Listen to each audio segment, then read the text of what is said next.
It's a summer day in Council Bluffs, Iowa, when the manager of the Best Western Motel receives a call to check on the woman in room 106.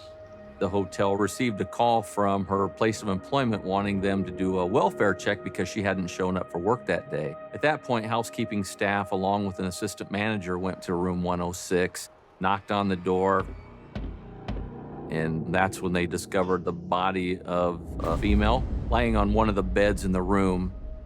She was only wearing a t-shirt, and she was lying in a pool of blood. Police identify the body as that of 32-year-old Lee Rotatori. She was fun-loving. She liked to ride horses. She tried some of her hand at painting. Lee studies cooking and nutrition at the University of Wisconsin. She earns a master's degree and then finds work as a dietitian. In 1978, Lee meets Jerry Nemke. Lee and Jerry get married and settle in Nunica, Michigan. In 1982, Lee is offered a promotion.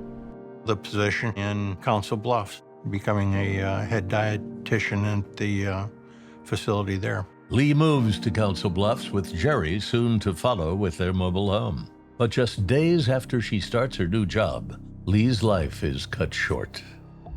They did a sexual assault kit on Lee. Detectives then placed that item into police property. There was not a lot of physical evidence. Investigators believe that Lee's murder has all the markings of a professional hit. Some people there reported seeing a male walking in the hall in the area of Lee's room on the evening of the 24th. They described him as disreputable. They said that he was carrying what appeared to be a bouquet of flowers, but they also noted that it didn't appear to be a professional bouquet of flowers. They described the gentleman as a white male, 30s to 40-year-old, medium build, medium weight, dark hair color. Detectives broadened their search.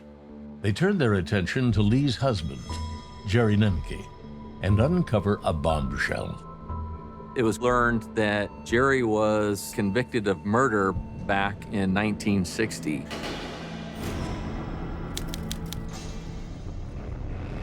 So they start digging into Jerry. After his initial trial, he was found guilty of murder and he was sentenced to death.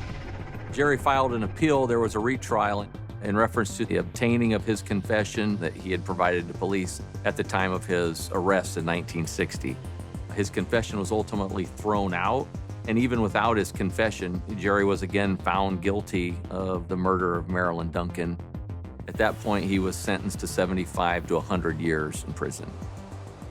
Despite the brutality of the crime and the lengthy sentence, Jerry Nemke is released from prison in 1978, just 18 years after killing Marilyn Duncan. Why Jerry was released so soon? I have no idea. Getting records of any of this stuff has been extremely difficult.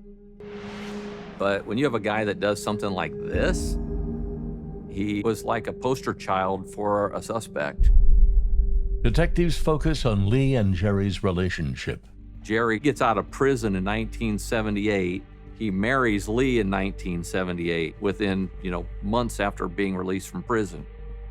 A year or two later, they file for divorce. Another year or two later, they get remarried again. Lee and Jerry remarry just 6 months before she is killed. Very quickly, the detectives reached out to Jerry's employers to try to establish his whereabouts for the time frame of Lee's murder. In talking to the owner of the service station, he was able to confirm that Jerry was at work with him in Michigan until at least 10 o'clock in the evening. The same gentleman is also able to state that he personally saw Jerry at around 9 that following morning doing his floral delivery service. There were multiple people who also saw Jerry during the time frame of Lee's murder as well. Jerry Nemke was 10 hours away when Lee was murdered. By 1983, detectives have run down their last good lead. The case of the murdered dietitian goes as cold as an Iowa ice storm.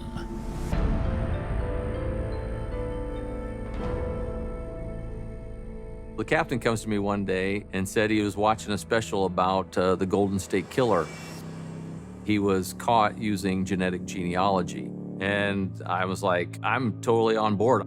I didn't have any other options. The suspect DNA is submitted for genetic analysis, and a long list of possible matches to Lee's killer comes back.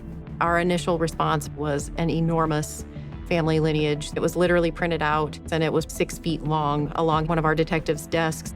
They also provided us with a kind of a solvability matrix, a scale of 1 to 5. 1 is, yep, no problem. We're going to find this guy. 5 being, don't waste your time. You're certainly not going to find him through genetic genealogy. They gave us a 4.5 on the scale. It looks like Lee's case will never be solved. Then, investigators find hope from an unlikely source. I was sitting at home because of COVID and just Googled cold cases. And one of the first things that came up was the Council Bluffs Police Department cold cases page.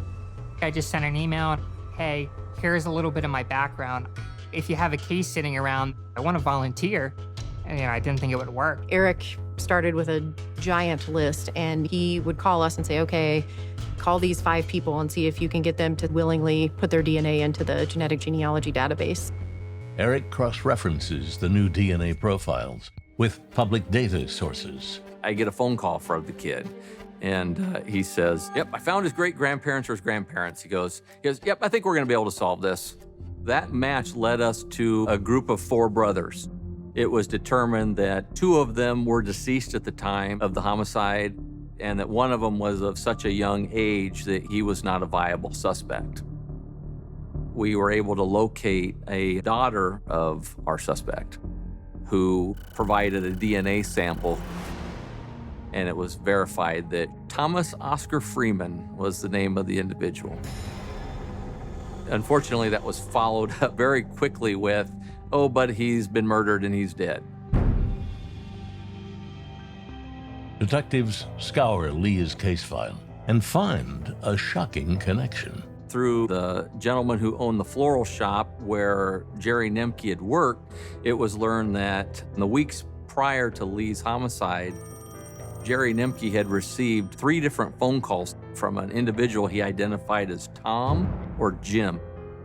In the actual week prior to Lee's homicide, the same individual had spoke with Jerry on the phone. It sounded like the guy was coming in from out of town to meet with Jerry, and they had something that they needed to talk about. The telephone call to Jerry from an individual by the name of Tom, connecting with him in the days prior to Lee's murder, that cannot be a coincidence. Not only was Thomas Freeman murdered, he was murdered a very short time after Lee Rotatori was murdered. He had been shot 4 times in the chest. Some hunters found him in a shallow grave on October 30th of 1982, and their coroner estimated that he had been there for a couple of months. Detectives suspect that Jerry Nemke hired Thomas Freeman to murder Lee, then paid him off with lead instead of gold. Then an anonymous informant provides the last piece of the puzzle. I got a random tip that came in. A guy who said, several years ago, I was talking to a guy who's good friends with Lee's husband. And he was telling this gentleman how he had hired somebody that he had gone to prison with to kill his wife, that he used the money from her insurance policy to pay him off, that he knew when she was going to be murdered, so he was sure to establish an alibi during the time frame that the murder took place. And then reading how his alibi was just so ironclad, it was like, this is too good to be true. After a 4-decade investigation, Council Bluffs Police Department publicly announced that Thomas Freeman is Lee Rotatori's murderer. The bright light in all this is the way it was solved. And hopefully this gives hope to others that their cases can be solved.